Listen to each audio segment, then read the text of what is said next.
नमस्कार दोस्तों। आज मैं ज्योग्राफी का एक 7वां वीडियो देने के बाद 8वां वीडियो देने जा रहा हूं आप लोगों को सामने।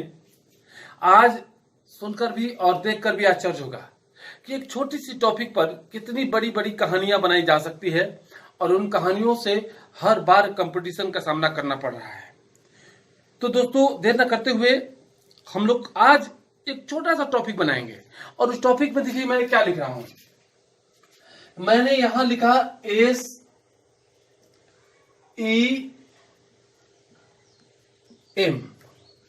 बस यही आज का मेरा टॉपिक है और ये ज्योग्राफी का मेरा 8वां वीडियो है।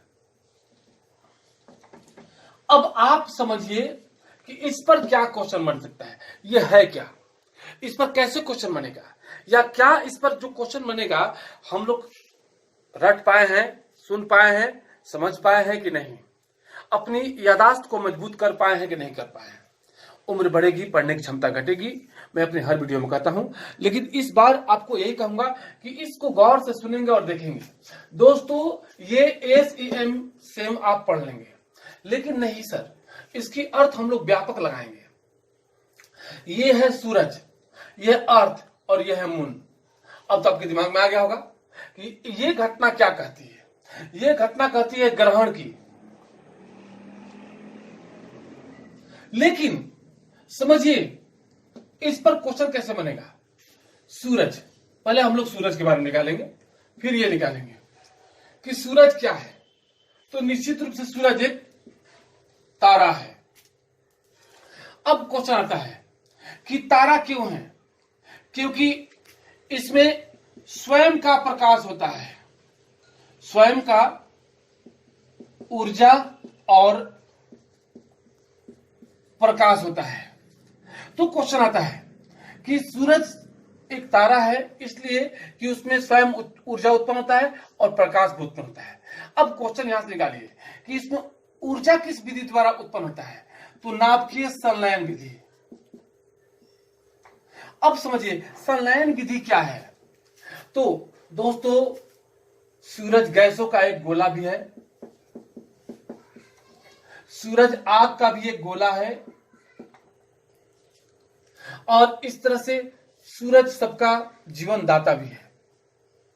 और इसी गैसों के गोला में दो विशाल गैस, हाइड्रोजन और हीलियम, दोनों आपस में मिलकर टकराते हैं और इन्हीं के आपस में टकराने, टूटने और जुटने की क्रिया को संलयन क्रिया कहते हैं।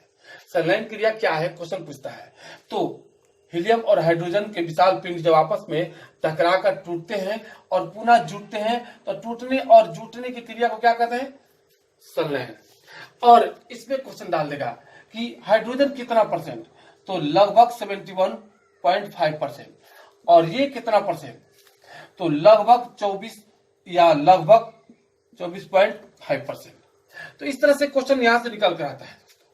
लेकिन अन्य गैसों की मात्रा भी इसमें होती है।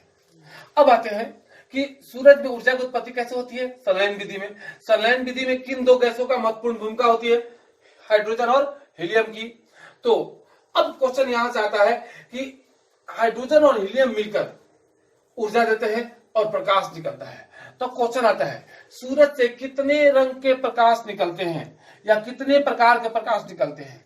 तो दोस्तों, सूरज से 3 प्रकार के प्रकाश निकलते हैं।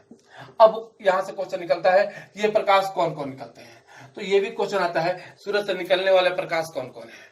तो दोस्तों, ये है दृश्य प्रकाश, जिसको हम लोग दृश्य किरण भी कहते हैं, और रक्त किरण और पाराबैंगनी किरण। दोस्तों, सूरज से ऊर्जा निकला, ऊर्जा का संलयन हुआ, प्रकाश निकला। प्रकाश कितने प्रकार के, 3 प्रकार के। लेकिन सूरज से रंग कितने प्रकार के निकलते हैं। बहुत सारे लोगों के दिमाग में ये कंफ्यूजन होगी। तो रंग भी 3 प्रकार के हैं। 3 प्रकार के रंग जो निकला, हमने इसके लिए अपना लाइन बनाया नाला, नीला, हरा, लाल। ना से हो गया नीला, हरा और लाल। अब समझिएगा क्वेश्चन यहां से अद्भुत निकलते जा रहा है कि सूरज आग का गोला है। क्यों? क्योंकि इसमें स्वयं प्रकाश उत्पन्न होता है और ऊर्जा उत्पन्न करता है। तो सूरज के चक्कर लगाने वाले पिंड को क्या कहते हैं? तो सूरज के चक्कर लगाने वाले पिंड को कहते हैं ग्रह। अब आते हैं कि पृथ्वी क्या है? ग्रह है। तो पृथ्वी के चक्कर लगाने वाले को क्या कहते हैं? उपग्रह। और यही हम लोग तारा, ग्रह और उपग्रह को बना लिए।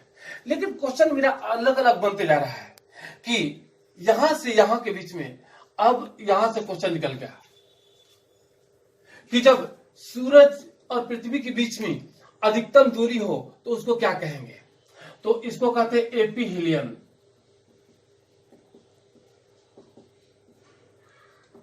और अगर न्यूनतम दूरी हो तो इसको क्या कहेंगे? तो इसको कहेंगे पेरीहीलियन।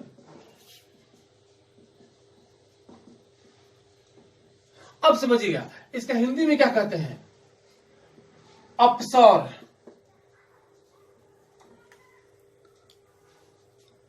और उपसौर। अब समझिएगा अपसौर किसे कहते हैं? जब सूरज और पृथ्वी के बीच में दूरी बढ़ जाए तो अपसौर होगा या एपीहीलियन होगा। जब सूरज और पृथ्वी के बीच में दूरी घट जाए तो उपसौर या पेरीहीलियन होगा। ये कितना तिथि को होगा? तो ये 4 जुलाई को होगा। और ये कब होगा? तो ये 3 जनवरी को होगा। यहां से क्वेश्चन निकल गया। ये तो हो गया दोनों के बीच में दूरी। लेकिन जब इसके और इसके बीच में दूरी कम या ज्यादा हो तो क्या कहलाएगा? देखिए, अपभू, अपभू, उपभू, अगर अंग्रेजी में देखा जाए तो अपोजी और पैरोजी। ये कब होता है? तो इसके लिए तिथि निर्धारण नहीं है। क्यों? क्योंकि सूरज और पृथ्वी का, चंद्रमा और पृथ्वी का घूर्णन परिभ्रमण अवधि लगभग समतुल्य होता है। भ्रमण अवधि समतुल्य होता है। यही कारण है कि इसके तिथियों का निर्धारण नहीं होता है। देखिए, इतनी से क्वेश्चन बन रहा है। लेकिन अब क्वेश्चन यहां से आते हैं कि रंग कितने प्रकार के होते हैं। दोस्तों, यहां से हम लोग फिजिक्स और ज्योग्राफी दोनों को कवर कर रहे हैं। तो रंग समानता 2 प्रकार के। दोस्तों, अब इस रंग को देखिएगा कि ये रंग कौन कौन हुआ। तो ये हो गया प्राथमिक रंग और ये हो गया द्वितीयक रंग। अंतर क्या निकला? कि इसका निर्माण मानव नहीं करेगा, इसका करेगा। इसको बनाया नहीं जा सकता है, इसको बनाया जा सकता है। यह सूर्य से उत्पन्न होता है लेकिन यह मानव उत्पन्न करता है। इसका उपयोग टेलीविजन, प्रिंटिंग प्रेस इत्यादि में होता है। तो इसका उपयोग बहुत सारे क्षेत्रों में होता है। अब समझिएगा कि इस रंगों को लेकर हम लोग एक त्रिभुज बना लें जो इस सूरज का ही देन होगा। हमने आपको बताया कि प्राकृतिक रंग कितने होते हैं? 3। प्राथमिक रंग को प्राकृतिक रंग कहते हैं, द्वितीयक रंग को गौण रंग कहते हैं या सेकेंडरी कलर, यानी ये प्राइमरी कलर और ये सेकेंडरी कलर। तो देखिए, हम आते हैं रेड, ग्रीन और नीला। ये सूरज से निकलने वाले रंग है। और 2 प्राकृतिक रंगों के मिलने से जो रंग बनता है वो होता है पूरक रंग, यानी एन के बाद हम लोग एम लिख देंगे मेजेंटा, और जी और एन के बाद लिख देंगे पीकॉक नीला, और जी और आर के में लिख देंगे येलो। तो दोस्तों, ये मेरा क्या है? पूरक रंग या द्वितीयक रंग या सेकेंडरी कलर। सेकेंडरी कलर कैसे बनता है? प्राइमरी कलर से। और प्राथमिक रंग मानव नहीं बनाता है, सूरज निकलता है। सूरज स्वयं उसको बनाता है और देता है। और अब यही से सब मिल जाएंगे तो सब लोग जानते हैं सफेद बनते हैं। तो इस तरह से प्रत्येक प्राथमिक रंगों को मिला देने से भी सफेद बन जाता है। सफेद सामान्यतः 4 प्रकार से बनाए जाते हैं। अब क्वेश्चन आता है मेजेंटा रंग किन 2 रंगों को मिलने से होता है? तो लाल और नीला से। फिर आता है कि हरा और नीला मिलाने से क्या बनता है, पीकॉक नीला। फिर पीले रंग का निर्माण किन दो प्राथमिक रंगों से होता है, तो लाल और हरा से। तो ये तो मेरा एक रंगों का कहानी निकला कि आप रंगों पर देखें कि रंग दो प्रकार के, प्राथमिक रंग, द्वितीयक रंग। सूरज से कितने रंग निकलते हैं, 3। हमने उसके लिए दिया नहला। तो इस तरह से हम लोग एक रंगों की कहानी को समाप्त कर दी है। लेकिन अब यहां हम लोग बिना देर किए हुए आ जाएंगे किरण पर। सूरज से कितना किरण निकलता है, 3। दोस्तों ये ग्रहण की स्थिति बनती है, तो इसी ग्रहण के दौरान में ये बहुत सारे किरणें जो उत्पन्न होती है हानिकारक होता है। यही कारण है कि सूर्य ग्रहण को नंगी आंखों से देखना या चंद्र ग्रहण को नंगी आंखों से देखना मना होता है। तो ग्रहण 2 प्रकार का होता है। अब देखिए, ये जब एक तल में सूरज, पृथ्वी और चंद्रमा आ जाए तो इस वक्त दीर्घ ज्वार उत्पन्न होता है, दीर्घ ज्वार भाटा, दीर्घ ज्वार भाटा उत्पन्न होता है। या जब पृथ्वी और चंद्रमा एक तल में आ जाए तो लघु ज्वार भाटा उत्पन्न होता है। क्वेश्चन खूब डालता है। और चंद्र ग्रहण की स्थिति कब आती है, जब चंद्रमा पर प्रकाश जाने से पृथ्वी रोक देती है तो चंद्र ग्रहण आता है। लेकिन यही सूरज के प्रकाश जब चंद्रमा रोक दे पृथ्वी पर आने से तो ये हो गया सूर्य ग्रहण। अब देखिए दोनों में अंतर क्या निकला, ये चंद्र ग्रहण जब भी होगा पूर्णिमा में होगा, और ये सूर्य ग्रहण जब भी होगा अमावस्या में होगा। तो दोनों ग्रहण की स्थिति में दीर्घ ज्वार भाटा उत्पन्न होता है और दोनों में हानिकारक किरणें निकलती है। तो हानिकारक किरणें कौन कौन निकलती है, तो रक्त किरण और पराबैंगनी किरण। अब दोनों में अंतर निकाला जाए कि इस दोनों में क्या अंतर है। जैसे नाम में ही अंतर पकड़ लीजिए कि पारा प्लस बैगनी, जिसमें बैगनी रंग अधिक हो और लाल रंग कम हो, परिभाषा बन गया। वैसा किरण जिसमें बैगनी रंग अधिक हो, लाल रंग कम हो, पारा बैगनी। उल्टा कर दीजिए, जिसमें लाल रंग अधिक हो, बैगनी रंग कम हो, और रक्त किरण।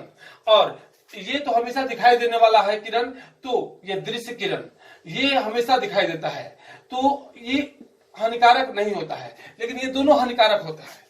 अब आइए, इसका खोज किसने किया था, न्यूटन ने। इसका खोज किसने किया था, विलियम हर्शेल ने। और इसका खोज किसने किया था, कार्ल रिटर ने। क्वेश्चन खूब डालता है। अब देखिए, इसमें तरंग दैर्घ्य क्या होता है, तो अधिक होता है। और विचलन कोण क्या होता है, तो विचलन कोण जो है ना कम होता है। और दूरी क्या होगी, अधिक होगी।